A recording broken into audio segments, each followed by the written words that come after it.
Look अध्याय 17। विघ्नजनक पाप और क्षमा प्रदान।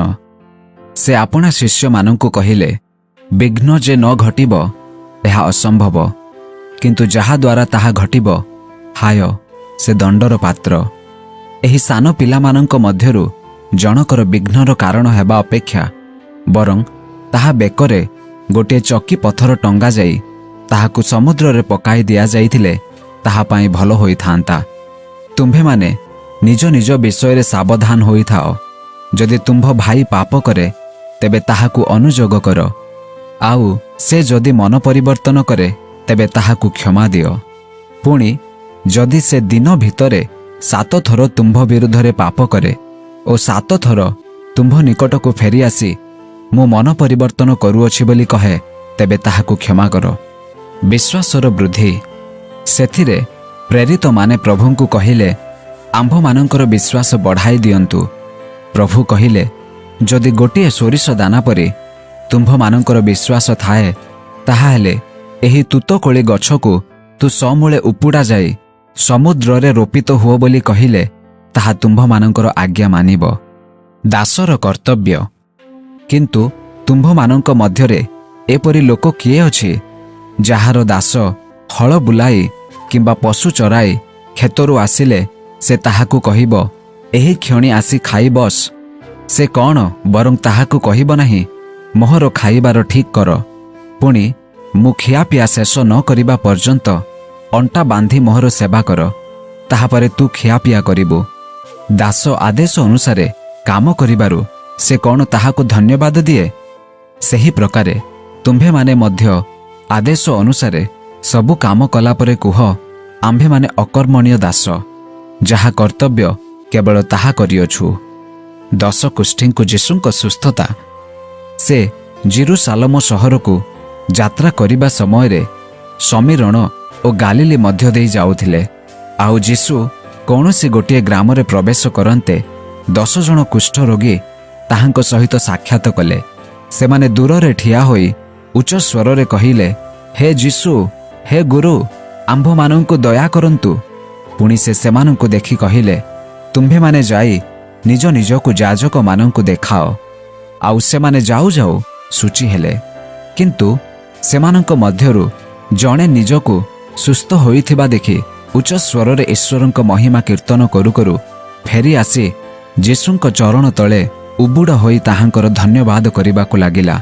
से जणे समीरणीय लोक। सेथिरे जीशु उत्तर देले, 10 जन कौन सूची हेले नाही, तेबे आउ 9 जन कहांती? ईश्वरंकु गौरव देवा निमंते एही अणजिहुदी लोकटी छड़ा कौन आउ केही फेरी आसी नाही?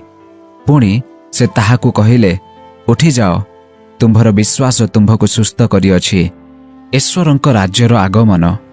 ईश्वरंक राज्य केबे आसुअछि ए विषय रे फारुसी माने ताहांकु पचारिबारु से सेमानंकु उत्तर देले, ईश्वरंक राज्य दृश्य भावरे आसे नाही, किंबा देख एठारे बा सेठारे बोली लोक कहिबे नाही। कारण देख ईश्वरंक राज्य तुम्भ मानंक मध्यरे अछि। किंतु से शिष्य मानंकु कहिले, एपरि समय आसीब जेतेबेले तुम्भे माने मनुष्य पुत्रंकर दिन गुड़िक मध्यरु गोटिए दिन देखिबाकु इच्छा करिब, किंतु देखिब नाही। देख एठारे बा सेठारे लोके तुम्भ मानंकु कहिबे, किंतु तुम्भे माने जाओ नाही, किंबा सेमानंकर अनुसरण कर नाही। कारण बिजुली मारी जेपरि आकाशरु गोटिए पाखरु आरो पाख पर्यंत आलुओ दिए, मनुष्य पुत्र आपणा दिनरे सेही परि हेबे। अवश्य अनेक दुख भोग करिबाकु हेबो ओ एही वर्तमान पुरुष द्वारा अग्राह्य हेबाकु हेबो। आउ नोहंक समय रे जे प्रकार घटिथिला मनुष्य पुत्रंक समय रे मध्य सेही प्रकार घटिबो। जहाजरे नोहंक प्रवेश करिबा दिन पर्यंत लोकमाने भोजन पान और विवाह करिबा और विवाह हेबारे व्यस्त थिले। पुणी जल प्लावन आसी समस्तंको विनाश कला। लोटंक समय रे मध्य सेही प्रकार घटिथिला। लोकमाने खिया पिया, किणा बिका, गछ लगाइबा और घर तैयारी करिबारे व्यस्त थिले। किंतु लोट सोदोमरु बाहरी जिबा दिन आकाशरु अग्नि और गंधक आसी समस्तंको विनाश कला। मनुष्य पुत्र प्रकाशित हेबा दिन सेही प्रकार घटिब। ସେହି ଦିନ ଯେ ଛାତ ଉପରେ ଥିବ ସେ ଘର ଭିତରେ ଥିବା ଆପଣା ଜିନିଷପତ୍ର ନେଇଯିବା ପାଇଁ ଓହ୍ଲାଇ ନ ଆସୁ। ସେହିପରି ଯେ କ୍ଷେତରେ ଥିବ ସେ ଫେରି ନ ଯାଉ। ଲୋଟଙ୍କ ସ୍ତ୍ରୀଙ୍କର କଥା ମନେ ପକାଅ। ଯେ କେହି ଆପଣା ଜୀବନ ଲାଭ କରିବାକୁ ଚେଷ୍ଟା କରେ ସେ ତାହା ହରାଇବ, ଆଉ ଯେ କେହି ଆପଣା ଜୀବନ ହରାଇବ ସେ ତାହା ବଞ୍ଚାଇବ। ମୁଁ ତୁମ୍ଭମାନଙ୍କୁ କହୁଅଛି, ସେହି ରାତିରେ 2 ଜଣ ଗୋଟିଏ ଖଟରେ ଶୋଇଥିବେ, ଜଣକୁ ନିଆଯିବ ଓ ଅନ୍ୟ ଜଣକୁ ଛଡ଼ାଯିବ। 2 ଜଣ ସ୍ତ୍ରୀ ଏକାଠି ଚକି ପେଷୁଥିବେ, ଜଣକୁ ନିଆଯିବ ଓ ଅନ୍ୟ ଜଣକୁ ଛଡ଼ାଯିବ। 2 ଜଣ କ୍ଷେତରେ ଥିବେ, ଜଣକୁ ନିଆଯିବ ଓ ଅନ୍ୟ ଜଣକୁ ଛଡ଼ାଯିବ। ସେଥିରେ ଶିଷ୍ୟମାନେ ତାହାଙ୍କୁ ଉତ୍ତର ଦେଲେ, ହେ ପ୍ରଭୁ, କେଉଁଠାରେ?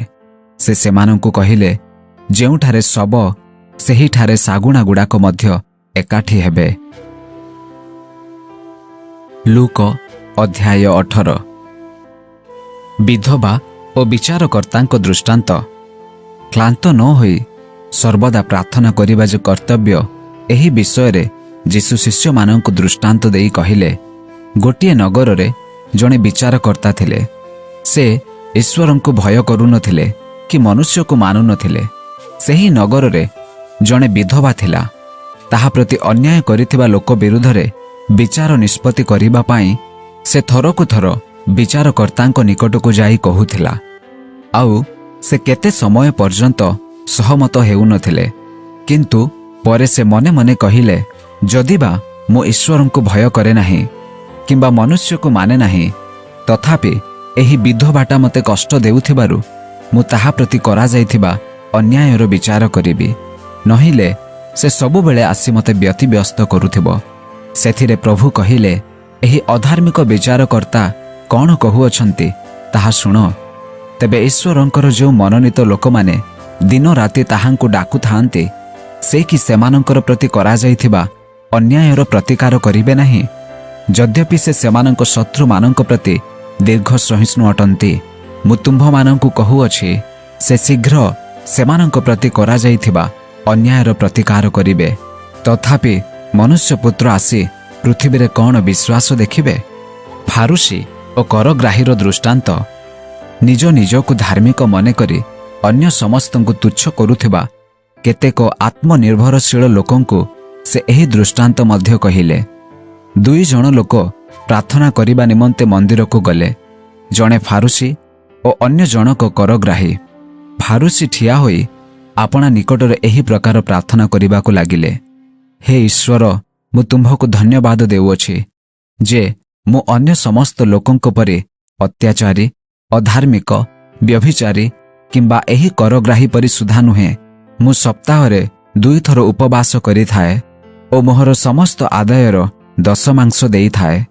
କିନ୍ତୁ କରଗ୍ରାହୀ ଦୂରରେ ଠିଆ ହୋଇ ସ୍ୱର୍ଗ ଆଡ଼େ ଅନେଇବାକୁ ସୁଦ୍ଧା ସାହସ କଲା ନାହିଁ, କିନ୍ତୁ ନିଜ ଛାତିରେ ମାରି ହୋଇ କହିବାକୁ ଲାଗିଲା, ହେ ଈଶ୍ୱର, ମୁଁ ପାପୀ, ମୋତେ ଦୟା କରନ୍ତୁ। ମୁଁ ତୁମ୍ଭମାନଙ୍କୁ କହୁଅଛି, ସେ ଲୋକ ନୁହେଁ, ବରଂ କର ଆଦାୟକାରୀ ଧାର୍ମିକ ଗଣିତ ହୋଇ ନିଜ ଘରକୁ ଚାଲିଗଲା। କାରଣ ଯେ କେହି ଆପଣାକୁ ଉନ୍ନତ ବୋଲି ଦେଖାଏ ତାହାକୁ ନତ କରାଯିବ, କିନ୍ତୁ ଯେ ଆପଣାକୁ ନତ କରେ ତାହାକୁ ଉନ୍ନତ କରାଯିବ। ଶିଶୁ ପ୍ରିୟ ଯୀଶୁ ଯେପରି ଶିଶୁମାନଙ୍କୁ ସ୍ପର୍ଶ କରନ୍ତି, ଏଥିପାଇଁ ଲୋକେ ସେମାନଙ୍କୁ ମଧ୍ୟ ତାହାଙ୍କ ନିକଟକୁ ଆଣିବାକୁ ଲାଗିଲେ। ମାତ୍ର ଶିଷ୍ୟମାନେ ତାହା ଦେଖି ସେମାନଙ୍କୁ ଧମକ ଦେବାକୁ ଲାଗିଲେ। କିନ୍ତୁ ଯୀଶୁ ସେମାନଙ୍କୁ ଆପଣା ପାଖକୁ ଡାକି କହିଲେ, ଶିଶୁମାନଙ୍କୁ ମୋ ନିକଟକୁ ଆସିବାକୁ ଦିଅ, ଆଉ ସେମାନଙ୍କୁ ମନା କର ନାହିଁ, କାରଣ ଈଶ୍ୱରଙ୍କ ରାଜ୍ୟ ଏହି ପ୍ରକାର ଲୋକମାନଙ୍କର। ମୁଁ ତୁମ୍ଭମାନଙ୍କୁ ସତ୍ୟ କହୁଅଛି, ଯେ କେହି ଶିଶୁ ପରି ଈଶ୍ୱରଙ୍କ ରାଜ୍ୟ ଗ୍ରହଣ ନ କରେ ସେ କୌଣସି ପ୍ରକାରେ ସେଥିରେ ପ୍ରବେଶ କରିବ ନାହିଁ। ଜଣେ ଧନୀ ଅଧ୍ୟକ୍ଷ ଜଣେ ଯିହୁଦୀ ଧର୍ମଗୁରୁ ତାହାଙ୍କୁ ପଚାରିଲେ, ହେ ସଦ୍ଗୁରୁ, ଅନନ୍ତ ଜୀବନର ଅଧିକାରୀ ହେବା ନିମନ୍ତେ ମୁଁ କ'ଣ କରିବି? ସେଥିରେ ଯୀଶୁ ତାହାଙ୍କୁ କହିଲେ, ମୋତେ ସତ୍ ବୋଲି କାହିଁକି କହୁଅଛ? ଜଣଙ୍କ ବିନା ଅର୍ଥାତ୍ ଈଶ୍ୱରଙ୍କ ବିନା ଅନ୍ୟ କେହି ସତ୍ ନୁହେଁ। ଆଜ୍ଞାଗୁଡ଼ିକ ତ ତୁମ୍ଭେ ଜାଣ, ବ୍ୟଭିଚାର କର ନାହିଁ, ନରହତ୍ୟା କର ନାହିଁ, ଚୋରି କର ନାହିଁ, ମିଥ୍ୟା ସାକ୍ଷ୍ୟ ଦିଅ ନାହିଁ, ଆପଣା ପିତାମାତାଙ୍କୁ ସମାଦର କର। ସେ କହିଲେ, ଏହି ସମସ୍ତ ମୁଁ ଯୌବନ କାଳରୁ ପାଳନ କରି ଆସିଅଛି। ଯୀଶୁ ଏହା ଶୁଣି ତାହାଙ୍କୁ କହିଲେ, ତୁମ୍ଭର ଆଉ ଗୋଟିଏ ବିଷୟ ଊଣା ଅଛି। ତୁମ୍ଭେ ନିଜର ସବୁ ବିକିଦେଇ ଗରିବମାନଙ୍କୁ ବାଣ୍ଟି ଦିଅ, ଆଉ ତୁମ୍ଭେ ସ୍ୱର୍ଗରେ ଧନ ପାଇବ। ପୁଣି ଆସି ମୋହର ଅନୁଗମନ କର। କିନ୍ତୁ ସେ ଏହି ସମସ୍ତ କଥା ଶୁଣି ଅତ୍ୟନ୍ତ ଦୁଃଖିତ ହେଲେ, କାରଣ ସେ ଅତିଶୟ ଧନୀ ଥିଲେ। ସେଥିରେ ଯୀଶୁ ତାହାଙ୍କୁ ଦେଖି କହିଲେ, ଯେଉଁମାନଙ୍କର ଧନ ଅଛି ସେମାନେ କେଡ଼େ କଷ୍ଟରେ ଈଶ୍ୱରଙ୍କ ରାଜ୍ୟରେ ପ୍ରବେଶ କରନ୍ତି। କାରଣ ଈଶ୍ୱରଙ୍କ ରାଜ୍ୟରେ ଧନୀ ଲୋକର ପ୍ରବେଶ କରିବା ଅପେକ୍ଷା ବରଂ ଛୁଞ୍ଚିର ଛିଦ୍ର ଦେଇ ଓଟର ପ୍ରବେଶ କରିବା ସହଜ। ଯେଉଁମାନେ ଏହା ଶୁଣିଲେ ସେମାନେ କହିଲେ, ତେବେ କିଏ ପରିତ୍ରାଣ ପାଇପାରେ? କିନ୍ତୁ ସେ କହିଲେ, ଯାହା ମଣିଷର ଅସମ୍ଭବ ତାହା ଈଶ୍ୱରଙ୍କର ସମ୍ଭବ। ସେଥିରେ ପିତର କହିଲେ, ଦେଖନ୍ତୁ, ଆମ୍ଭେମାନେ ନିଜ ନିଜର ସବୁ କିଛି ଛାଡ଼ି ଆପଣଙ୍କ ଅନୁଗାମୀ ହୋଇଅଛୁ। ଯୀଶୁ ସେମାନଙ୍କୁ କହିଲେ, ମୁଁ ତୁମ୍ଭମାନଙ୍କୁ ସତ୍ୟ କହୁଅଛି, ଯେଉଁ ଲୋକମାନେ ଈଶ୍ୱରଙ୍କ ରାଜ୍ୟ ନିମନ୍ତେ ଗୃହ କିମ୍ବା ସ୍ତ୍ରୀ କିମ୍ବା ଭାଇ କିମ୍ବା ପିତାମାତା କିମ୍ବା ସନ୍ତାନ ସନ୍ତତି ପରିତ୍ୟାଗ କରିଅଛନ୍ତି, ସେମାନେ ଇହ କାଳରେ ବହୁ ଗୁଣରେ ଓ ପରକାଳରେ ଅନନ୍ତ ଜୀବନ ପାଇବେ। ନିଜ ମୃତ୍ୟୁ ବିଷୟରେ ଯୀଶୁଙ୍କ ତୃତୀୟ ଥର ସୂଚନା ପରେ ସେ 12 ଜଣ ଶିଷ୍ୟଙ୍କୁ ଏକତ୍ର କରି ସେମାନଙ୍କୁ କହିଲେ, ଦେଖ, ଆମ୍ଭେମାନେ ଜେରୁସାଲେମ ସହରକୁ ଯାଉଅଛୁ, ଆଉ ଭାବବାଦୀମାନଙ୍କ ଦ୍ୱାରା ଯେଉଁ ସମସ୍ତ ବିଷୟ ଲେଖାଯାଇଅଛି ସେ ସମସ୍ତ ମନୁଷ୍ୟ ପୁତ୍ରଙ୍କଠାରେ ସଫଳ ହେବ। କାରଣ ସେ ଅଣଜିହୁଦୀମାନଙ୍କ ହସ୍ତରେ ସମର୍ପିତ ହେବେ। ପୁଣି ସେମାନେ ତାହାଙ୍କୁ ପରିହାସ କରିବେ, ତାହାଙ୍କ ପ୍ରତି ଅତ୍ୟାଚାର କରି ତାହାଙ୍କ ଉପରେ ଛେପ ପକାଇବେ, ତାହାଙ୍କୁ କୋରଡ଼ା ମାରି ବଧ କରିବେ, ଆଉ ତୃତୀୟ ଦିନରେ ସେ ପୁନର୍ବାର ଉଠିବେ। କିନ୍ତୁ ଶିଷ୍ୟମାନେ ଏହିସବୁ ବିଷୟ କିଛି ବୁଝିଲେ ନାହିଁ।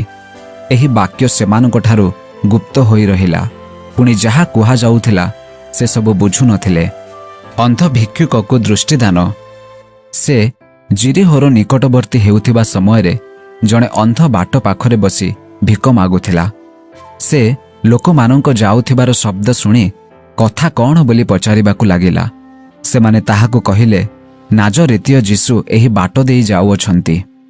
ସେଥିରେ ସେ ଉଚ୍ଚ ସ୍ୱରରେ କହିଲେ, ହେ ଯୀଶୁ, ଦାଉଦଙ୍କ ସନ୍ତାନ, ମୋତେ ଦୟା କରନ୍ତୁ।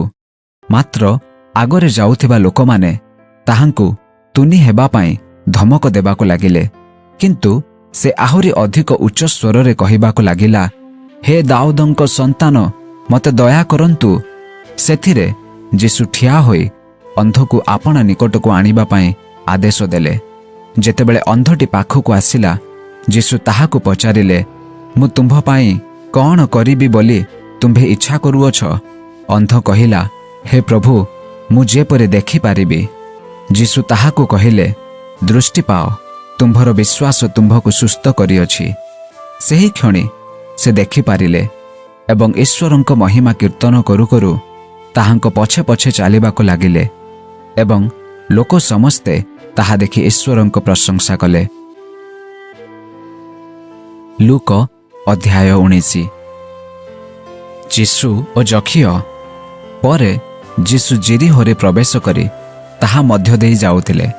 ଆଉ ଦେଖ, ସେଠାରେ ଯକ୍ଷିୟ ନାମରେ ଜଣେ ଲୋକ ଥିଲେ। ସେ ଜଣେ ପ୍ରଧାନ କର ଆଦାୟକାରୀ ଓ ଧନୀ ଲୋକ। ଯୀଶୁ କିଏ ତାହା ଦେଖିବାକୁ ସେ ଚେଷ୍ଟା କରୁଥିଲେ, କିନ୍ତୁ ଲୋକମାନଙ୍କର ଭିଡ଼ ସକାଶୁ ଦେଖିପାରୁନଥିଲେ, କାରଣ ସେ ବାଙ୍ଗର ଥିଲେ। ଏଣୁ ସେ ଆଗକୁ ଦୌଡ଼ିଯାଇ ଯୀଶୁଙ୍କୁ ଦେଖିବା ନିମନ୍ତେ ଗୋଟିଏ ଡିମ୍ବିରି ବୃକ୍ଷରେ ଚଢ଼ିଲେ, କାରଣ ସେହି ବାଟ ଦେଇ ତାହାଙ୍କର ଯିବାର ଥିଲା। ଯୀଶୁ ସେ ସ୍ଥାନକୁ ଆସି ଉପରକୁ ଚାହିଁ ତାହାଙ୍କୁ କହିଲେ, ଯକ୍ଷିୟ, ଶୀଘ୍ର ଓହ୍ଲାଇ ଆସ, କାରଣ ଆଜି ମୋତେ ଅବଶ୍ୟ ତୁମ୍ଭ ଘରେ ରହିବାକୁ ହେବ। ସେଥିରେ ସେ ଶୀଘ୍ର ଓହ୍ଲାଇ ଆସି ଆନନ୍ଦରେ ଯୀଶୁଙ୍କୁ ନିଜ ଘରକୁ ଡାକିଲେ। ତାହା ଦେଖି ସମସ୍ତେ ବଚସା କରି କହିବାକୁ ଲାଗିଲେ, ସେ ଜଣେ ପାପୀ ଲୋକ ଘରେ ରହିବାକୁ ଗଲାଣି। କିନ୍ତୁ ଯକ୍ଷିୟ ଠିଆ ହୋଇ ପ୍ରଭୁଙ୍କୁ କହିଲେ, ହେ ପ୍ରଭୁ, ଦେଖନ୍ତୁ, ମୋହର ସମ୍ପତ୍ତିର ଅଧା ମୁଁ ଗରିବମାନଙ୍କୁ ଦାନ କରୁଅଛି। ଆଉ ଯଦି ଅନ୍ୟାୟରେ କାହାରିଠାରୁ କିଛି ନେଇଥାଏ, ତେବେ 4 ଗୁଣରେ ତାହା ଫେରାଇ ଦେଉଅଛି। ସେଥିରେ ଯୀଶୁ ତାହାଙ୍କ ବିଷୟରେ କହିଲେ, ଆଜି ଏହି ଗୃହରେ ପରିତ୍ରାଣ ଉପସ୍ଥିତ ହୋଇଅଛି, ଯେଣୁ ଯକ୍ଷିୟ ମଧ୍ୟ ଅବ୍ରାହାମଙ୍କ ଜଣେ ସନ୍ତାନ, କାରଣ ଯାହା ହଜିଅଛି ତାହା ଖୋଜି ରକ୍ଷା କରିବାକୁ ମନୁଷ୍ୟପୁତ୍ର ଆସିଅଛନ୍ତି। 10 ଗୋଟି ମୋହରର ଦୃଷ୍ଟାନ୍ତ।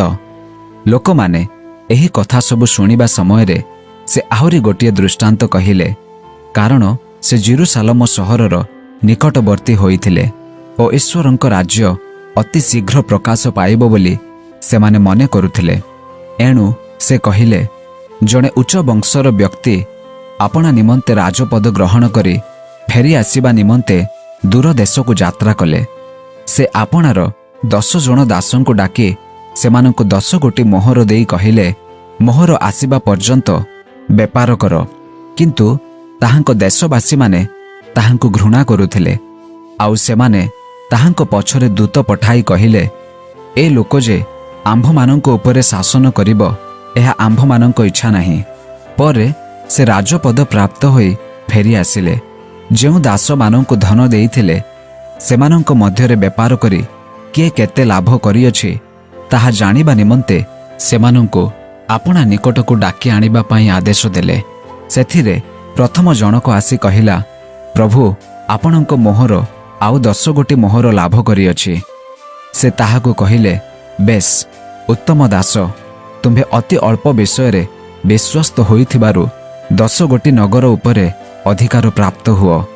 ପୁଣି ଦ୍ୱିତୀୟ ଜଣକ ଆସି କହିଲା, ପ୍ରଭୁ, ଆପଣଙ୍କ ମୋହର ଆଉ 5ଟି ମୋହର ଲାଭ କରିଅଛି। ସେ ତାହାକୁ ମଧ୍ୟ କହିଲେ, ତୁମ୍ଭେ ସୁଦ୍ଧା 5 ଗୋଟି ନଗର ଉପରେ ଅଧିକାର ପ୍ରାପ୍ତ ହୁଅ। ଆଉ ଜଣେ ଆସି କହିଲା, ପ୍ରଭୁ, ଦେଖନ୍ତୁ, ଏହି ଆପଣଙ୍କର ମୋହର। ମୁଁ ଏହା ଗାମୁଛାରେ ବାନ୍ଧି ରଖିଦେଇଥିଲି, କାରଣ ମୁଁ ଆପଣଙ୍କୁ ଭୟ କଲି। ଯେଣୁ ଆପଣ ଜଣେ କଠୋର ଲୋକ, ଯାହା ରଖିନଥାନ୍ତି ତାହା ଉଠାଇ ନିଅନ୍ତି, ପୁଣି ଯାହା ବୁଣି ନଥାନ୍ତି ତାହା କାଟନ୍ତି। ସେ ତାହାକୁ କହିଲେ, ରେ ଦୁଷ୍ଟ ଦାସ, ତୋର ମୁହଁର କଥାରେ ତୋହର ବିଚାର କରିବି।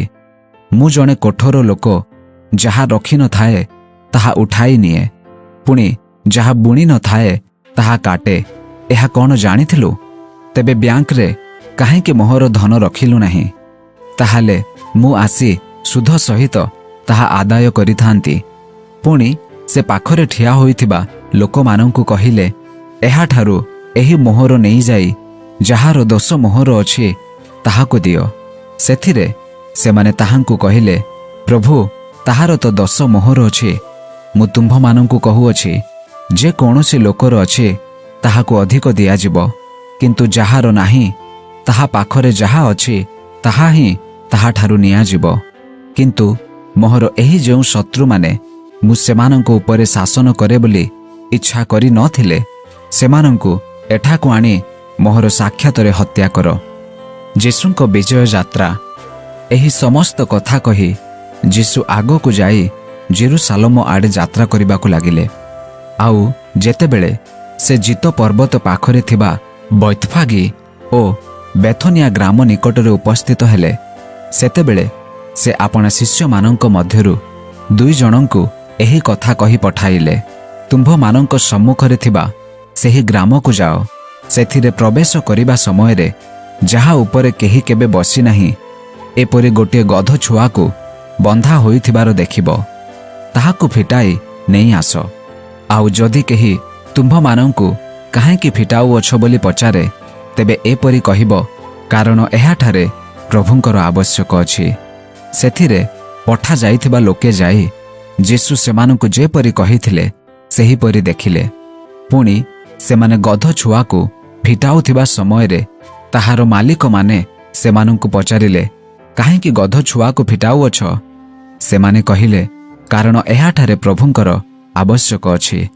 ପୁଣି ସେମାନେ ତାହାକୁ ଯୀଶୁଙ୍କ ନିକଟକୁ ଆଣି ତାହା ଉପରେ ଆପଣା ଆପଣା ଲୁଗା ପକାଇ ଯୀଶୁଙ୍କୁ ବସାଇଲେ। ଆଉ ସେ ଯାତ୍ରା କରୁଥିବା ସମୟରେ ଲୋକେ ବାଟରେ ଆପଣା ଆପଣା ଲୁଗା ବିଛାଇ ଦେବାକୁ ଲାଗିଲେ।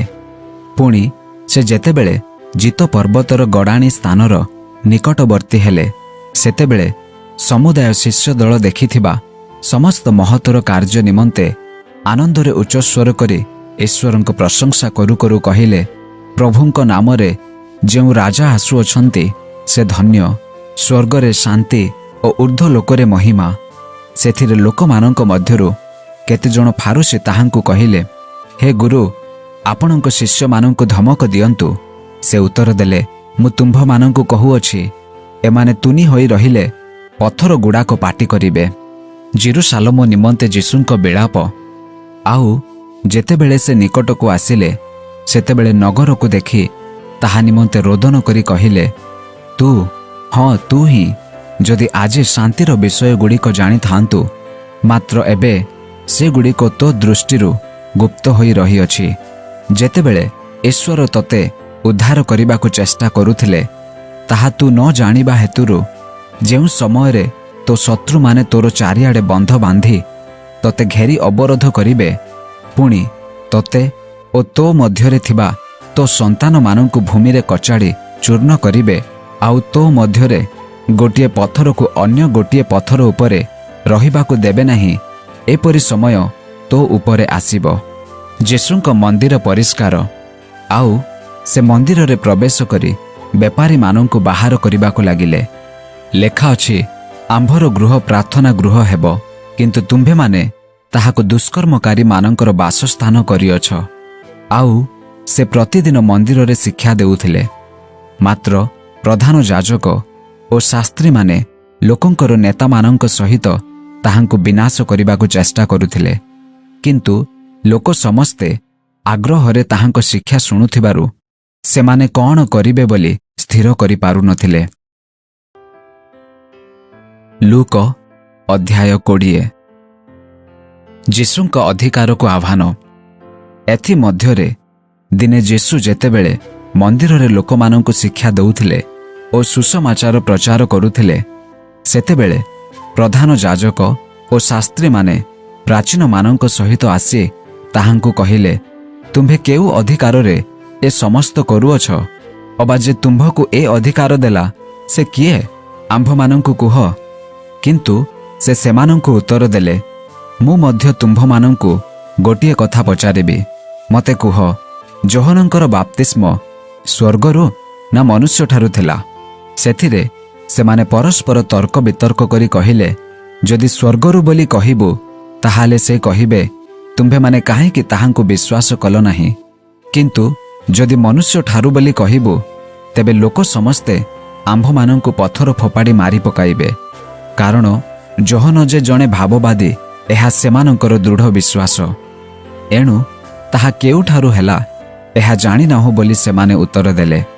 ଯୀଶୁ ସେମାନଙ୍କୁ କହିଲେ, ତେବେ ମୁଁ କେଉଁ ଅଧିକାରରେ ଏ ସମସ୍ତ କରୁଅଛି, ତାହା ମୁଁ ମଧ୍ୟ ତୁମ୍ଭମାନଙ୍କୁ କହିବି ନାହିଁ। ଦ୍ରାକ୍ଷା କ୍ଷେତ୍ରରେ ଦୁଷ୍ଟ ଭାଗ ଚାଷୀଙ୍କ ଦୃଷ୍ଟାନ୍ତ। ଏହାପରେ ସେ ଲୋକମାନଙ୍କୁ ଏହି ଦୃଷ୍ଟାନ୍ତ କହିବାକୁ ଲାଗିଲେ। ଜଣେ ବ୍ୟକ୍ତି ଗୋଟିଏ ଦ୍ରାକ୍ଷା କ୍ଷେତ୍ର କରି ତାହା କୃଷକମାନଙ୍କୁ ଭାଗରେ ଦେଇ ବହୁ କାଳ ନିମନ୍ତେ ବିଦେଶକୁ ଗଲେ।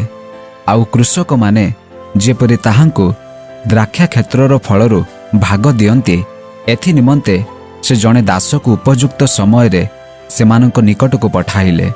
କିନ୍ତୁ ସେହି କୃଷକମାନେ ତାହାଙ୍କୁ ପ୍ରହାର କରି ଶୂନ୍ୟ ହସ୍ତରେ ଫେରାଇ ଦେଲେ। ସେ ପୁଣି ଆଉ ଜଣେ ଦାସକୁ ପଠାଇଲେ। ସେମାନେ ତାହାକୁ ମଧ୍ୟ ପ୍ରହାର ଓ ଅପମାନ କରି ଶୂନ୍ୟ ହସ୍ତରେ ଫେରାଇ ଦେଲେ। ପରେ ସେ ତୃତୀୟ ଜଣକୁ ମଧ୍ୟ ପଠାଇଲେ। କିନ୍ତୁ ସେମାନେ ତାହାକୁ ସୁଦ୍ଧା କ୍ଷତ ବିକ୍ଷତ କରି ବାହାରେ ଫୋପାଡ଼ି ଦେଲେ। ସେଥିରେ ଦ୍ରାକ୍ଷା କ୍ଷେତ୍ରର ମାଲିକ କହିଲେ, ମୁଁ କ'ଣ କରିବି? ମୋହର ପ୍ରିୟ ପୁତ୍ରକୁ ପଠାଇବି, କେଜାଣି ସେମାନେ ତାହାକୁ ମାନ୍ୟ କରିବେ। ମାତ୍ର କୃଷକମାନେ ତାହାଙ୍କୁ ଦେଖି ପରସ୍ପର ତର୍କ ବିତର୍କ କରି କହିବାକୁ ଲାଗିଲେ, ଏ ତ ଉତ୍ତରାଧିକାରୀ, ଏହାକୁ ବଧ କରିବା, ଯେପରି ଅଧିକାର ଆମ୍ଭମାନଙ୍କର ହେବ। ଆଉ ସେମାନେ ତାହାଙ୍କୁ ଦ୍ରାକ୍ଷା କ୍ଷେତ୍ରର ବାହାରେ ପକାଇ ବଧ କଲେ। ଅତଏବ ଦ୍ରାକ୍ଷା କ୍ଷେତ୍ରର ମାଲିକ ସେମାନଙ୍କ ପ୍ରତି କ'ଣ କରିବେ? ସେ ଆସି ଏହି କୃଷକମାନଙ୍କୁ ବିନାଶ କରିବେ ଓ ଅନ୍ୟମାନଙ୍କୁ ଦ୍ରାକ୍ଷା କ୍ଷେତ୍ର ଦେବେ। ଏହା ଶୁଣି ସେମାନେ କହିଲେ, ତାହା ନ ହେଉ। କିନ୍ତୁ ସେ ସେମାନଙ୍କୁ ଏକ ଦୃଷ୍ଟିରେ ଚାହିଁ କହିଲେ, ତେବେ ଏହି ଯେଉଁ ବାକ୍ୟ ଲେଖା ଅଛି, ତାହାର ଅର୍ଥ କ'ଣ? ଗୃହ ନିର୍ମାଣକାରୀମାନେ ଯେଉଁ ପଥରକୁ ଅଗ୍ରାହ୍ୟ କଲେ, ତାହା କୋଣର ପ୍ରଧାନ ପଥର ହେଲା। ଯେ କେହି ସେହି ପଥର ଉପରେ ପଡ଼ିବ, ସେ ଖଣ୍ଡ ବିଖଣ୍ଡ ହେବ। ପୁଣି ସେହି ପଥର ଯାହା ଉପରେ ପଡ଼ିବ, ତାହାକୁ ତାହା ଚୂର୍ଣ୍ଣ ବିଚୂର୍ଣ୍ଣ କରିବ। କର ଦେବା ପ୍ରସଙ୍ଗ। ଏଥିରେ ଶାସ୍ତ୍ରୀ ଓ ପ୍ରଧାନ ଯାଜକମାନେ ସେହି ମୁହୂର୍ତ୍ତରେ ତାହାଙ୍କୁ ଧରିବାକୁ ଚେଷ୍ଟା କଲେ, କିନ୍ତୁ ସେମାନେ ଲୋକମାନଙ୍କୁ ଭୟ କଲେ, କାରଣ ସେ ସେହି ଦୃଷ୍ଟାନ୍ତ ସେମାନଙ୍କୁ ଲକ୍ଷ୍ୟ କରି କହିଥିଲେ ବୋଲି ସେମାନେ ବୁଝିଲେ। ସେଥିରେ ସେମାନେ ଯୀଶୁଙ୍କୁ ରାଜ୍ୟପାଳଙ୍କ ହାତରେ ଓ ଶାସନକର୍ତ୍ତାଙ୍କ ଶାସନର ଅଧୀନରେ ସମର୍ପଣ କରିବା ନିମନ୍ତେ ସୁଯୋଗ ଖୋଜି ଯୀଶୁଙ୍କ କଥାର ଭୁଲ ଧରିବା ଉଦ୍ଦେଶ୍ୟରେ ଯେଉଁମାନେ କପଟରେ ନିଜ ନିଜକୁ ଧାର୍ମିକ ବୋଲି ଦେଖାଉଥିବା ଚୋରମାନଙ୍କୁ ପଠାଇଲେ। ସେମାନେ ତାହାଙ୍କୁ ପଚାରିଲେ, ହେ ଗୁରୁ, ଆମ୍ଭେମାନେ ଜାଣୁ ଆପଣ ଠିକ୍ କଥା କହନ୍ତି ଓ ଶିକ୍ଷା ଦିଅନ୍ତି, ପୁଣି କାହାରି ମୁଖାପେକ୍ଷା କରନ୍ତି ନାହିଁ, ମାତ୍ର ସତ୍ୟ ରୂପେ ଈଶ୍ୱରଙ୍କ ପଥ ବିଷୟରେ ଶିକ୍ଷା ଦିଅନ୍ତି। କାଇସରଙ୍କୁ କର ଦେବା ଆମ୍ଭମାନଙ୍କର ବିଧିସଙ୍ଗତ କି ନୁହେଁ? କିନ୍ତୁ ଯୀଶୁ ସେମାନଙ୍କ ଚତୁରତା ବୁଝି ସେମାନଙ୍କୁ କହିଲେ, ମୋତେ ଗୋଟିଏ ମୁଦ୍ରା ଦେଖାଅ, ଏଥିରେ କାହାର ମୂର୍ତ୍ତି ଓ ନାମ ଅଛି? ସେମାନେ କହିଲେ, କାଇସରଙ୍କର। ସେଥିରେ ସେ ସେମାନଙ୍କୁ କହିଲେ, ତେବେ ଯାହା କାଇସରଙ୍କର ତାହା କାଇସରଙ୍କୁ ଦିଅ, ପୁଣି ଯାହା ଈଶ୍ୱରଙ୍କର ତାହା ଈଶ୍ୱରଙ୍କୁ ଦିଅ। ଏଥିରେ ସେମାନେ ଲୋକମାନଙ୍କ ସାକ୍ଷାତରେ ତାହାଙ୍କ କଥାର ଭୁଲ ଧରି ପାରିଲେ ନାହିଁ, ଆଉ ସେମାନେ ତାହାଙ୍କ ଉତ୍ତରରେ ଆଶ୍ଚର୍ଯ୍ୟ ହୋଇ ନୀରବ ରହିଲେ। ସାଦୁକୀଙ୍କ ପୁନରୁତ୍ଥାନର ପ୍ରଶ୍ନ। ଏହାପରେ ପୁନରୁତ୍ଥାନକୁ ବିଶ୍ୱାସ କରୁନଥିବା କେତେକ ସାଧୁକୀ ଯୀଶୁଙ୍କ ନିକଟକୁ ଆସି ପଚାରିଲେ, ହେ ଗୁରୁ, ମୂଷା ଆମ୍ଭମାନଙ୍କ ନିମନ୍ତେ ଲେଖିଅଛନ୍ତି ଯେ ଯଦି କୌଣସି ଲୋକର ଭାଇ ସ୍ତ୍ରୀ ଥାଉ ଥାଉ ନିଃସନ୍ତାନ ହୋଇ ମରେ, ତାହାହେଲେ ତାହାର ଭାଇ ତାହାର ସ୍ତ୍ରୀକୁ ଗ୍ରହଣ କରି ଆପଣା ଭାଇ ନିମନ୍ତେ ବଂଶ ଉତ୍ପନ୍ନ କରିବ। ଆଚ୍ଛା, 7 ଭାଇ ଥିଲେ। ପ୍ରଥମଟି ଗୋଟିଏ ସ୍ତ୍ରୀକୁ ବିବାହ କଲା ଓ ନିଃସନ୍ତାନ ହୋଇ ମଲା। ପରେ ଦ୍ୱିତୀୟଟି ଓ ତୃତୀୟଟି ତାହାକୁ ଗ୍ରହଣ କଲେ। ସେହି ପ୍ରକାର 7 ଜଣ ଯାକ ନିଃସନ୍ତାନ ହୋଇ ମଲେ। ଶେଷରେ ସ୍ତ୍ରୀଟି ମଧ୍ୟ ମଲା। ତେବେ ପୁନରୁତ୍ଥାନରେ ସେମାନଙ୍କ ମଧ୍ୟରୁ ସେ କାହାର ସ୍ତ୍ରୀ ହେବ? 7 ଜଣ ଯାକ ତ ତାହାକୁ ବିବାହ କରିଥିଲେ। ଯୀଶୁ ସେମାନଙ୍କୁ କହିଲେ, ଏହି ଜଗତର ସନ୍ତାନମାନେ ବିବାହ କରନ୍ତି ଓ ବିବାହିତା ହୁଅନ୍ତି, କିନ୍ତୁ ଯେଉଁମାନେ ସେହି ଜଗତ ଓ ମୃତମାନଙ୍କ ମଧ୍ୟରୁ ପୁନରୁତ୍ଥାନ ପ୍ରାପ୍ତ ହେବା ନିମନ୍ତେ ଯୋଗ୍ୟ ଗଣିତ ହୁଅନ୍ତି, ସେମାନେ ବିବାହ କରନ୍ତି ନାହିଁ କିମ୍ବା ବିବାହିତା ହୁଅନ୍ତି ନାହିଁ। ପୁଣି ସେମାନେ ଆଉ ମରିପାରନ୍ତି ନାହିଁ, କାରଣ ସେମାନେ ଦୂତମାନଙ୍କ ପରି ରୁହନ୍ତି ଏବଂ ପୁନରୁତ୍ଥାନର ସନ୍ତାନ ହେବାରୁ ଈଶ୍ୱରଙ୍କ ସନ୍ତାନ ଅଟନ୍ତି। ମାତ୍ର ମୃତମାନେ ଯେ ଉଠିବେ, ଏହା ମୋଶା ମଧ୍ୟ ବୁଦାର ଘଟଣାରେ ପ୍ରଭୁଙ୍କୁ ଅବ୍ରାହାମଙ୍କ ଈଶ୍ୱର, ଇସାହାକଙ୍କ ଈଶ୍ୱର ଓ ଯାକୁବଙ୍କ ଈଶ୍ୱର ବୋଲି କହି ସୂଚନା ଦେଇଅଛନ୍ତି। ସେ ତ ମୃତମାନଙ୍କ ଈଶ୍ୱର ନୁହନ୍ତି, ମାତ୍ର ଜୀବିତମାନଙ୍କର, କାରଣ ସମସ୍ତେ ତାହାଙ୍କ ସାକ୍ଷାତରେ ଜୀବିତ ଅଟନ୍ତି। ସେଥିରେ ଶାସ୍ତ୍ରୀମାନଙ୍କ ମଧ୍ୟରୁ କେତେଜଣ ଉତ୍ତର ଦେଲେ, ହେ ଗୁରୁ, ଆପଣ ଠିକ୍ କହିଲେ, କାରଣ ସେମାନେ ତାହାଙ୍କୁ କୌଣସି ପ୍ରଶ୍ନ ପଚାରିବାକୁ ଆଉ ସାହସ କଲେ ନାହିଁ। ଖ୍ରୀଷ୍ଟ କାହାର ସନ୍ତାନ? କିନ୍ତୁ ସେ ସେମାନଙ୍କୁ ପଚାରିଲେ, ଖ୍ରୀଷ୍ଟ ଯେ ଦାଉଦଙ୍କ ସନ୍ତାନ, ଏହା ଲୋକେ କିପରି କହନ୍ତି?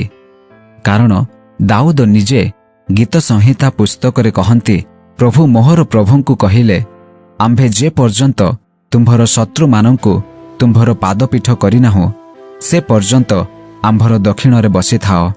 ଅତଏବ ଦାଉଦ ତାହାଙ୍କୁ ପ୍ରଭୁ ବୋଲି କହନ୍ତି। ତେବେ ସେ କି ପ୍ରକାରେ ଦାଉଦର ସନ୍ତାନ? ଶାସ୍ତ୍ରୀମାନଙ୍କଠାରୁ ସତର୍କତା। ପରେ ସେ ସମସ୍ତ ଲୋକଙ୍କ ଆଗରେ ଶିଷ୍ୟମାନଙ୍କୁ କହିଲେ, ଶାସ୍ତ୍ରୀମାନଙ୍କଠାରୁ ସାବଧାନ। ସେମାନେ ଲମ୍ବା ବସ୍ତ୍ର ପିନ୍ଧି ବୁଲିବାକୁ, ପୁଣି ହାଟ ବଜାରରେ ନମସ୍କାର, ସମାଜ ଗୃହରେ ପ୍ରଧାନ ଆସନ ଓ ଭୋଜିରେ ପ୍ରଧାନ ସ୍ଥାନ ପାଇବାକୁ ଭଲ ପାଆନ୍ତି। ସେମାନେ ବିଧବାମାନଙ୍କ ଗୃହ ସବୁ ଗ୍ରାସ କରନ୍ତି ଓ ଛଳନାରେ ବହୁତ ସମୟ ଧରି ପ୍ରାର୍ଥନା କରନ୍ତି। ସେମାନେ ଗୁରୁତର ଦଣ୍ଡ ପାଇବେ। ଆସନ୍ତୁ ଲୁକ 17ରୁ 20 ପର୍ବର ସାରାଂଶକୁ ଆମ୍ଭେମାନେ ଆଲୋଚନା କରିବା। ଲୁକ 17ରୁ 20 ପର୍ବ ମଧ୍ୟରେ ଯୀଶୁ କ୍ରୁଶାର୍ପିତ ହେବା ପୂର୍ବରୁ ଜେରୁସାଲେମ ଅଭିମୁଖେ ଯାତ୍ରା କରୁଥିବା ସମୟରେ ତାଙ୍କର ପ୍ରଭାବଶାଳୀ ଶିକ୍ଷା ଏବଂ କାର୍ଯ୍ୟକୁ ଲିପିବଦ୍ଧ କରିଛନ୍ତି। ଏହି ଅଧ୍ୟାୟ ଗୁଡ଼ିକ ବିଶ୍ୱସ୍ତ ଶିଷ୍ୟତ୍ୱ ପାଇଁ ତାହାଙ୍କର ଆହ୍ୱାନ, ମସିହ ଭାବରେ ତାହାଙ୍କର ଅଧିକାର ଏବଂ ଧର୍ମୀୟ କପଟପଣକୁ ଯୀଶୁ ପ୍ରକାଶ କରିଛନ୍ତି। ଲୁକ 17 ପର୍ବ। ଯୀଶୁ ତାଙ୍କ ଶିଷ୍ୟମାନଙ୍କୁ ପାପର ଗମ୍ଭୀରତା ଏବଂ କ୍ଷମାର ଆବଶ୍ୟକତା ବିଷୟରେ ଶିକ୍ଷା ଦିଅନ୍ତି।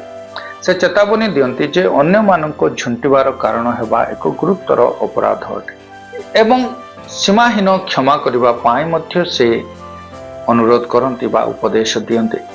ତାପରେ ସେ 10 ଜଣ କୁଷ୍ଠରୋଗୀଙ୍କୁ ସୁସ୍ଥ କଲେ, କିନ୍ତୁ କେବଳ ଜଣେ, ଯିଏ ଜଣେ ସମୀରଣୀୟ ଲୋକ, ସେ ଈଶ୍ୱରଙ୍କୁ ଧନ୍ୟବାଦ ଦେବା ନିମନ୍ତେ ଫେରି ଆସିଲା ଏବଂ ପ୍ରକୃତ ବିଶ୍ୱାସ କୃତଜ୍ଞତାରେ ପ୍ରକାଶିତ ହୋଇଥାଏ ବୋଲି ଏହି ଘଟଣାଟି ଦର୍ଶାଏ। ତତ୍ପରେ ଯୀଶୁ ଈଶ୍ୱରଙ୍କ ରାଜ୍ୟ ଆସିଅଛି ବୋଲି ବର୍ଣ୍ଣନା କଲେ। ଦେଖ, ଈଶ୍ୱରଙ୍କ ରାଜ୍ୟ ତୁମ୍ଭମାନଙ୍କ ମଧ୍ୟରେ ଅଛି। ଲୁକ 17 ପର୍ବ 21 ପଦ।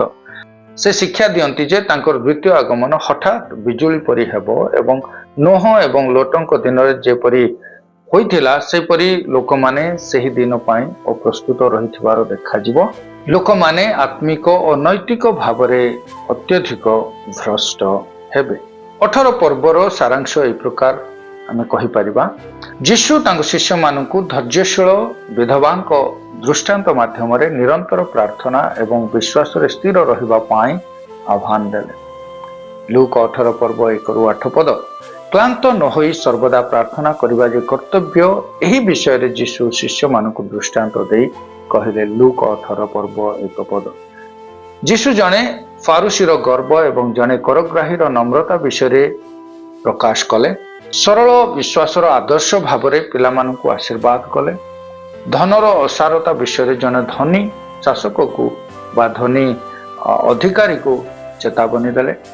ତାଙ୍କ ଦୁଃଖଭୋଗ ଏବଂ ମୃତ୍ୟୁ ବିଷୟରେ ପୁନର୍ବାର ଭବିଷ୍ୟବାଣୀ କଲେ ଏବଂ ତାଙ୍କୁ ହେ ଦାଉଦଙ୍କ ପୁତ୍ର ମୋତେ ଦୟା କର ବୋଲି ଡାକ ପକାଉଥିବା ଜଣେ ଅନ୍ଧ ଭିକ୍ଷୁକକୁ ସୁସ୍ଥ କଲେ। 19 ପର୍ବର ସାରାଂଶ ଏହି ପ୍ରକାର। ଏହି ଅଧ୍ୟାୟ ଯୀଶୁଙ୍କ ମିଶନ ଏବଂ ଅଧିକାରକୁ ଦର୍ଶାଏ। ଯକ୍ଷୀୟ ଜଣେ ଘୃଣ୍ୟ କରଗ୍ରାହୀ ମନ ପରିବର୍ତ୍ତନ କରି ପରିତ୍ରାଣ ପ୍ରାପ୍ତ ହେଲେ, କାରଣ ଯାହା ହଜିଅଛି ତାହା ଖୋଜି ରକ୍ଷା କରିବା ପାଇଁ ମନୁଷ୍ୟପୁତ୍ର ଆସିଅଛନ୍ତି। ତାପରେ ଯୀଶୁ ତଡ଼ାର ଦୃଷ୍ଟାନ୍ତ ଦେଇ ଶିକ୍ଷା ଦିଅନ୍ତି ଯେ ତାଙ୍କ ଶିଷ୍ୟମାନେ ସେମାନଙ୍କ ଦାନର ବିଶ୍ୱସ୍ତ ଓ ଉତ୍ତମ ଭଣ୍ଡାର ଘରିଆ ହୋଇ ତାଙ୍କ ପୁନରାଗମନର ଅପେକ୍ଷାରେ ରହିବା ଆବଶ୍ୟକ।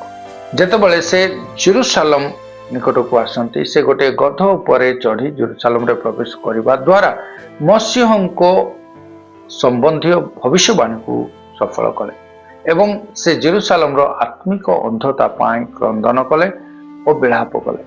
ପରିଶେଷରେ ମନ୍ଦିର ସମସ୍ତ ଜାତିର ଲୋକମାନଙ୍କ ପାଇଁ ପ୍ରାର୍ଥନାର ଗୃହ ହେବା ଉଚିତ କହି ସେ ମନ୍ଦିରକୁ ପରିଷ୍କାର କଲେ।